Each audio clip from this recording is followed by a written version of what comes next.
안녕하세요 구독자 여러분, 저는 스타입니다. 반갑습니다. 제가 타보기만 할게요를 촬영을 하면서 이런 차를 타보게 될 줄은 꿈에도 생각을 못했는데 네, 뒤에 좀 포스가 좀 강렬한 차가 한 대 서 있습니다. 이 차 같은 경우에는 그냥 일반 주행하는 차가 아니에요. 바로 랠리 경기에 실제로 참가를 하는 차량입니다. 그래서 이미 출전도 했었고 이제 올해도 출전을 하게 되는 그런 차량이거든요. 개인적으로 이제 뭐 SUV라든지 막 이런 높은 차들 별로 안 좋아한다고 제가 막 그렇게 말을 하고 다녔었는데 오늘은 조금 다를 것 같아요. 한번 차주분 만나서 얘기를 나눠보도록 하겠습니다. 안녕하십니까? 안녕하십니까? 자기소개 한번 잠깐 부탁드립니다. 네, 안녕하세요. 저는 랠리 경기를 취미로 하고 있는 정승철이라고 합니다. 네, 반갑습니다. 랠리를 취미로 한다고 지금 말씀을 해주셨는데 이게 취미가 되는 건가요? 국내에서는 랠리라고 하면은 솔직히 아는 사람도 별로 없을 거라고 생각이 되는데 이거를 취미로 시작하게 되신 계기가 혹시 있을지. 제가 랠리 경기 나가기 시작한 지는 한 20년 됐거든요. 예전에 20년 전에는 국내에서도 시합을 계속 하고 있었어요. 강원도라든지 춘천이라든지 이런 데서 랠리 경기들을 하고 있었고 영암 경기장에도 지금 랠리 코스가 있기는 오프로드 코스가 있기는 하지만 이렇게 이제 실제 길에서 또는 산에서 하는 랠리 경기는 한 15년, 10년 전쯤에 국내에서는 없어졌어요. 그래서 국내에서 시합을 할 수 없다 보니까 계속 그거는 하고 싶고 그렇다 보니까 태국으로 시합을 나가게 된 거죠. 할 데가 없어서 취미로 이렇게 랠리를 하신다고 하기에는 해외로 차를 이렇게 반출을 시키고 거기서 진행되는 경기에 들어가는 비용 같은 거 이런 게 쉽지가 않을 것 같거든요. 대략적으로도 혹시 뭐 얼마 정도가 좀 들어가는지 알 수 있을까요? 단순하게 해외로 차량을 보내고 운영을 하는데 들어가는 비용은 대략 1,000만 원 사이 들어가요. 한 번 나가는데요? 네. 경기 한 번 뛰려고 나가는데? 네네네네. 이거 얘기 나가면 안 되는데. 삐 처리하겠습니다. 삐. 네, 삐 처리로. 대부분의 비용은 제가 많이 비용을 부담을 하는 거고 같이 나가시는 분들이 제가 비용을 대드리고 나가는 게 아니에요. 미케닉 분들도 그렇고 촬영을 가시는 분들도 그렇고 대부분 자기가 이거를 오랫동안 봐오셨고 가면 재밌으니까 자기가 자기 비용 내면서 가시는 분들이에요. 비행기 값, 참가비 이런 것들을 다 자기 부담하시고 저는 거기에 조금 도움을 드리고 저는 경기 운영되는 것만 집중을 하는 거죠. 열정입니다. 열정 여러분. 이거는 보통 열정이 아니에요. 이거 돈도 그렇지만 시간도 그렇고 몸이 피곤한 것도 그렇고 막 모든 게 다 너무 힘들 것 같은데 사실 모터스포츠는 저도 이제 얘기를 항상 하지만 팬들이 없으면 되게 힘든 스포츠가잖아요. 네. 근데 이거를 국내 이 현 시점에서 막 랠리를 잘 알지도 못하는 상황에서 이거를 계속 하고 계시는 그 원동력이 뭔지 좀 궁금합니다. 지금 현재는 지금 이 경기를 하는 게 저밖에 없어가지고 네. 그동안의 노하우라든지 나가서의 인맥이라든지 이런 것들이 제 선에서 끊어지는 게 너무 안타까운 거예요. 조금 이어져서 한국 사람들이 한국 차든 뭐든 계속 경기를 이어나가는 거를 이제 보고 싶은데 그게 끊어지는 게 너무 안타깝고 이게 나가면 너무 재밌어요.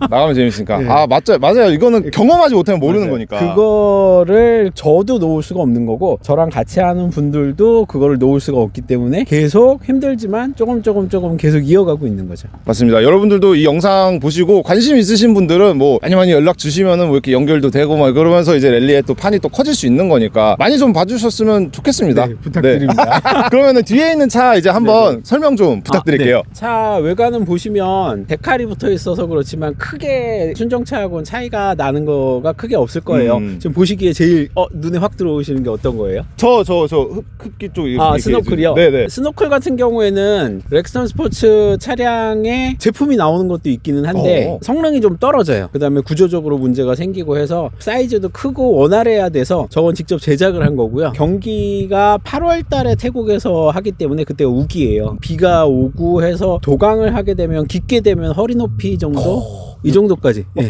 그러면 밀고 지나가면 이게 앞유리창 절반까지도 밀고 올라와요. 보통의 일반 차량들은 라이트 높이가 넘어가면 물을 빨아먹게 되면 엔진 죽잖아요. 그죠. 한 번 쓸 수도 있지만 그것 때문에 장착을 하는 거죠. 그러면 저게 이제 온오프가 되는 개폐가 됐고 아니에요. 그럼 항상 돼 있어요. 항상 저쪽으로. 네. 물에 빠졌을 때 대비하는 게 가장 큰 거고요. 저 항상 궁금했던 게 이제 랠리에서 그런 비포장 같은 도로를 막 잘 가는 게 너무 신기했거든요. 그래서 이 쪽이 도대체 어떤 게 들어가는지 한다든지 막 그런 게 좀 많이 그게 궁금했었어요. 이제 제일 또 중요한 부분 중에 하나인데 렉스턴 스포츠 이제 국내 차종들은 국내 회사들이라든지 순정 OEM하고 같은 사이즈의 같은 비슷한 성능의 쇽들은 나오는 것들이 꽤 많아요. 네. 국내 브랜드들도 제조를 하고. 근데 오프로드 경기라든지 오프로드의 특성화된 쇽은 없어요. 폭스라든지 킹이라든지 우리들이 알고 있는 브랜드들에서 제조를 해주지 않아요. 그래서 지금 이 차량 같은 경우에는 앞에 같은 경우에는 콜로라도 쇽이 들어갔고요. 뒤에 거 같은 거는 랭글러 거를 개조해서 지금 집어넣은 거예요. 다른 차종의 쇽이 다 들어가게 된 거죠. 굳이 그럼 이렇게 파츠도 안 나오고 구하기도 어렵고 이런 이 렉스턴을 선택을 하신 이유가 있을까요? 가장 큰 이유는 한국 사람이 한국 차를 타려고. 근데 그게 쉽지가 않아요. 아, 그죠. 파츠가 나와야지 뭐 튜닝을 하고 그쵸. 이렇게 랠리를 뛰는데 안 나오니까 더 고생하시는 그렇죠. 거잖아요. 그래서 다른 태국 팀들이라든지 이제 아시아권에서 경기를 하다 보니까 대부분의 주력 차종들이 일본 차량들이에요. 도요타, 이스즈, 미쓰비시, 그다음에 포드. 요 네 브랜드가 가장 많은데 이 친구들은 거의 대부분 미국이든 유럽이든 호주든 파츠들이 다 나와요. 로암이든 쇽이든 다 나와서 그냥 구매해서 끼우면 끝인데 저는 그게 아니고 로암도 다 용접해서 만들었죠. 어퍼암도 마찬가지죠. 쇽 그렇죠. 일일이 하나씩 다 만들어야 돼서 여러 가지가 조금 변화가 됐죠. 궁금했던 게 이제 말씀하세요. 뒤쪽에 이제 보시면은 막 타이어도 실려고 전 뒤에가 너무 멋있었거든요. 네. 뒤에를 한번 보실까요? 지금 보면은 타이어랑 그런 정비할 수 있는 그런 도구들이 실려 있는 이게 건가요? 보통 경기 자체는 일주일 경기거든요. 일주일이나. 네. 그러니까 마라톤 생각하시면 돼요. 아침에 8시 출발해서 저녁 5시, 6시에 끝나요. 길면 500km 정도. 거기에 이동 구간이 보통 3, 400km. 그래서 하루에 짧으면 500km, 길면 6, 700km 정도가 매일 이동이 돼요. 그거를 일주일 동안 이어가야 돼요. 그러다 보니까 하루 경기 중간에 타이어가 2번, 3번씩 펑크 나는 일도 생기고, 그래서 기본적으로 스페어 타이어 2개는 무조건 가지고 다니고, 이런 오프로드에서 순정 OEM 자키를 뜯다 보면 빠지거나 떠지지가 않아서 네. 정비용 자키를 그래서 싣고 다니는 거고요. 또 눈에 띄는 거 윈치는 빠지면 누가 땡겨주거나 하지 않잖아요. 그쵸. 내가 스스로 나와야 돼요. 어디 나무에 이렇게 묶어놓고 이렇게. 묶거나 만약에 윈치를 걸 포인트가 없어. 네. 그럼 지나가는 차 붙들고 사정. 나 이거 한 번만 좀 땡겨줘. 걸어줘. 그 저 영상 경기 하시는 영상 보니까 도로 지나가면은 그냥 일반 차들도 막 이렇게 불쑥불쑥 튀어나오고 그러더라고. 그 원래 그런 거예요? 네, 원래 그래요. 그게 보통 그 랠리 경기를 한다라고 경찰이나 군인들이 공지를 하고 방송을 하고, 랠리 경기 보면 제로카라고 있잖아요. 제로카는 대회를 뛰는 차가 아니고 코스 맨 앞에서 지나가면서 경기 이제 한다라고 전파를 하고 가는데, 네. 시골에서 뭐 과일 따다가 농사 짓다가 그 얘기 못 듣고 그냥 도로로 나오시는 분들도 있는 거죠. 그게 랠리의 묘미예요. 그러다 사고는 안 나는 나나요? 경우도 있어요. 그렇기 때문에 그 상황을 어떻게 피해가는지가 제일 중요해요. 뭐가 튀어나올 수도 있고 소가 튀어나올 수도 있고 뭐 이런 것들을 순간 대처해서 피해 나가는 거. 그럼 같이 똑같이 그 코드라이버도 같이 한 네, 같이 해야 돼요. 동승해가지고. 네. 내가 한 번도 안 가본 길을 가는 거거든요. 그죠? 매년 길이 바뀌기 때문에 로드북이라는 거를 주는데, 그걸 보고 코드라이버는 계속 길만 찾는 거예요. 그 길 찾는 걸 듣고 저는 운전해서 계속 이동하는 거고요. 내가 아무리 빨리 여기를 훅 지나가면 뭐예요? 딴 길인데. 그럼 다시 돌아와야 되잖아요. 네네. 또 망가질 수도 있고. 그래서 코드라이버의 역할이 훨씬 더 중요해요. 혹시 그러면 실내도 한번 볼 수 있을까요? 네. 저는 렉스턴에 이렇게 레카로가 들어갈 줄은 상상도 못했는데 다 털려 있고 포키시트 빡 죽이지 않습니까? 롤 케이지 빡 안쪽에 저런 건 무전인가요? 트리미터라 그래가지고 길을 찾아가는데 필요한 장비예요. 로드북이라는 거 자체가 기호로 표시가 돼 있어요. 거리하고. 그럼 저걸로 눌러서 500m 가서 사거리 우회전이니까 그때 우회전. 그리고 또 다시 제로 리셋을 하고 그렇게 찾아가는 거예요. 좀 헷갈리죠? 네, 잘 모르겠어요. 그 코드라이버 바쁘겠네요, 되게. 되게 바빠요. 엄청 바쁘겠네. 이렇게 들으니까 이제 코드라이버의 역할이 얼마나 중요한지를 알 수 있을 것 같네요. 이게 더블 캡인 거잖아요. 네, 맞아요. 이 더블 캡으로 무조건 해야 되는 규정이 있는 그건 건가요? 아니에요. 싱글 캡이어도 되고 그냥 SUV여도 되고 그래요? 상관없어요. 뒤에 이거 뭐예요, 이거? 공중에 떠 있어. 헬멧. 경기 중에는 헬멧을 쓰지만 이동 중에는 헬멧을 벗어놓거든요. 그러면은 헬멧을 둘 데가 없잖아요. 그래서 헬멧을 저기다 넣어놓고 이동 거리가 또 길기 때문에 목마르니까 물 먹어야 되니까 물백 있고. 이 보면은 저는 모르겠거든요. 쇼기 있는데 이 도대체 어떻게 구동이 되는 건지도 모르겠고 되게 신기해요. 이거 뭐가 이제 뭐예요 이게? 이쪽에 보이는 두 개 보이는 쇼이 메인이에요. 네. 메인 쇼인데 보통 일반적으로 쇼도 안에 오일 들어가는 거 아시죠? 네. 그 오일이 얼마만큼 열을 받느냐 아니냐가 성능을 좌우하거든요. 네. 그러니까 오일 양을 늘린 거예요. 그래서 오일 양이 많이 들어가죠. 댐핑 조절을 해서 사용을 하게 돼 있고 이쪽에 보이시는 게 또 있죠. 요거는 쇼이 다 주저앉아서 닿아버리면 쇼 안에서 망가지기 네. 때문에 스토퍼 고무가 들어가 있어요. 그거를 외부로 빼놨다고 보시면 돼요. 그래서 쇼에서 받아주는 힘이 딱 붙어버릴 때 외부에서 차축하고 차체하고의 쇼이 또 달려 있는 거예요. 그래서 정말 세게 점프했다가 들어갈 때 쇼이 밀고 들어가다가 서로 부딪히려고 할 때 저 작은 쇼이 작동을 해요. 스토퍼라고 해요. 제가 없으면 뒤가 떠서 쿵쿵 이러면서 가는 거고 제가 있으면 쿵벅 하고 그냥 가는 거예요. 그 차이예요. 원래 높이가 요 정도인데 이게 이만큼 늘어난 거죠. 그러니까 한 뼘 정도가 더 늘어난 긴 쇼을 쓰는 거예요. 태국 랠리에 이제 직접 참가를 하시면은 메이저급의 이제 그런 팀들도 나올 거 네, 아니에요. 나오죠. 봐왔을 때 우리나라 팀이 뭔가 좀 이런 것들은 좀 나아졌으면 좋겠다 하는 것들이 있나요? 너무 많죠. 너무 모든 부분이 그렇지만 국내 차량을 가지고 가다 보니까 아까 말씀드린 대로 부품 수급이라든지 뭐 이런 것들이 너무 힘들어요. 성적을 내기 위해서 좀 더 빠르게 타기 위해선 망가지는 걸 감안을 하고 타야 되거든요. 내가 가지고 있는 부품이 요만큼밖에 없으면 요만큼을 생각하면서 타야 되는 거예요. 랠리 경기가 중요한 게 결국은 완주가 가장 중요하거든요. 셋째 날까지 정말 남들과 비교 안 되는 속도로 빠르더라도 넷째 날 부품이 뭐가 없어가지고 멈췄어요. 나중에 결국은 내 기록은 제일 늦어져요. 전체 파츠라든지 컨디션을 생각을 계속 하면서 움직여야 되거든요. 그게 정말 힘든 거예요. 제일 중요한 거는 결국은 지원을 해주는 누군가 팬들이 있으면 좋겠지만 스폰서라든지 이런 것들이 필요한데 그런 것들이 이제 제일 힘든 거죠. 쌍용 안 도와줍니까? 쌍용? 예, 아직은. 여러분 많이 봐주셔야 돼요. 조회수 이렇게 빵빵 터져야지 쌍용도 이걸 보지. 제가 2005년도에 지금 나가고 있는 대회 우승을 했었거든요. 네. 그때도 쌍용 탔었어요. 근데 아직까지 지원 얘기가 없네요. 그때는 쌍용도 좀 어려웠기 때문에 그렇죠. 지금 좀 나아졌잖아. 지금 토레스 잘 팔리고 있는데. 알겠습니다. 그러면 네. 저희 인트로 좀 따고 같이 한번 타보는 걸로 해보도록 하겠습니다. 네. 감사합니다. 네. 타는 게 너무 힘들어. 괜찮으세요? 괜찮습니다. 렉스턴의 6.10. 야 여러분, 이게 네. 여러분 이게 아무것도 없습니다. 내장재. 그럼 연습 같은 거는 혹시 국내에서는 연습 할 데가 없어요. 그죠? 그러니까 이런 데서 하는데 이런 데서도 사실은 제대로 할 수 있는 데가 아니잖아요. 맞아요. 국내에서 연습은 거의 힘들다고 보고요. 가끔 이제 영암 서킷 오프로드 코스 있잖아요. 네. 거기 분들 도와주시면 세팅하러 가서 연습 주행하거나 그런 정도고 사실 거의 없이 탄다고 보시면 돼요. 그냥 가는 거네요, 진짜. 무작정. 네. 여러분 이렇게 어려운 길을 가고 계십니다, 진짜. 조금 이제 차 열이 올라야 되니까 네. 좀 한 바퀴 하고 코스를 보고 그렇게 네. 주행을 할게요. 알겠습니다.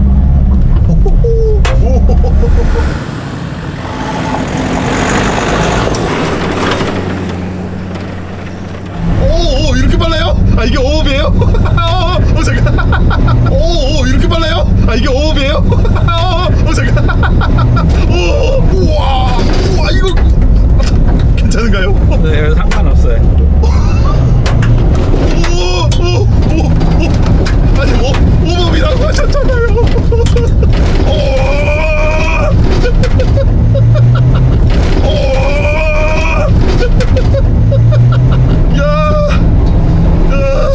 조금 길이 좋으니까. 대박이다 진짜. 지금 요 정도로 충격이 심하게 들어올 것 같은데 그냥 가죠. 그래, 맞아요. 충격이 없어. 이거 어떻게? 우와! 뭐야? 우와! 우와! 뭐야? 우와! 우와, 미쳤다 진짜. 야, 여기를 그냥 여기 여러분 지금 시속이 거의 한 100km가 되고 있어.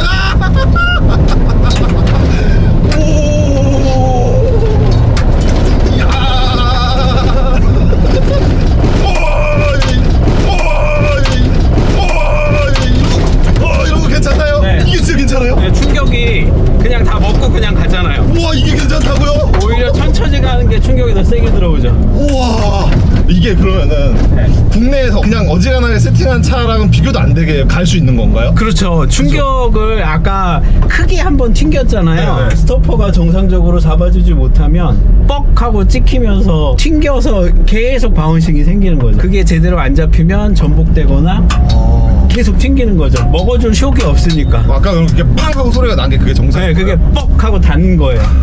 진짜 제가 타본 그 어떤 차보다도 살벌합니다 진짜.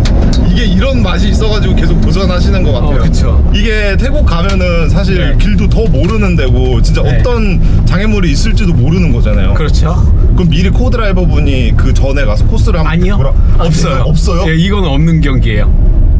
그럼 진짜 가다가 갑자기 이렇게 막 범프 엄청 심한 거 생길 수도 있잖아요. 이제 그런 것들이 로드북에 대부분 표시가 되어 있기는 한데 그 로드북을 만드는 시점은 5개월, 3개월 전에 그걸 만들어요. 그러면은 그 중간에 비가 오거나 뭔가가 상황이 생겨서 변할 수도 있겠죠. 그게 이제 계속 변수인 거예요. 지금 보면 트림미터라는 게 요게 거리를 계속 측정을 하는 건데 네. 이게 정확치 않을 때도 있을 거 아니에요. 그렇죠. 그런 변수들이 계속 순간적인 대응으로 계속 돼야 돼요. 한 바퀴 더 갔다 올까요? 와이프를 한번 태워주시면 안 될까요? 그러셔도 돼요. 네.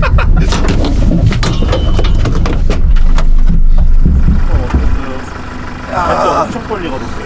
장난 아니야. 와 이거 진짜 미쳤어. 이건 다른 영역이야. 자 이제 와이프 차례가 왔어. 우리 회장님.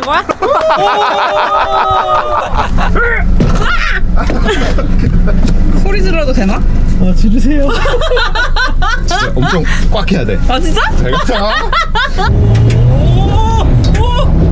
오, 왜 이렇게 빨라? 오, 너무 빨라. 와, 너무 빨라. 와!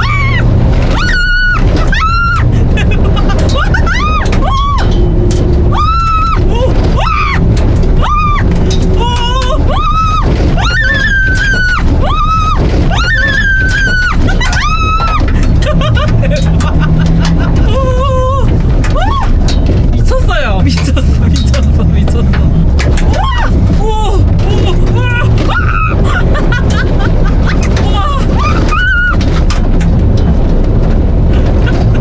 제가 생각했던 것보다 속도가 엄청 빠른 것 같아요. 정말 빠르면 170, 80 선까지도 가요. 지금 방금 전까지는 140.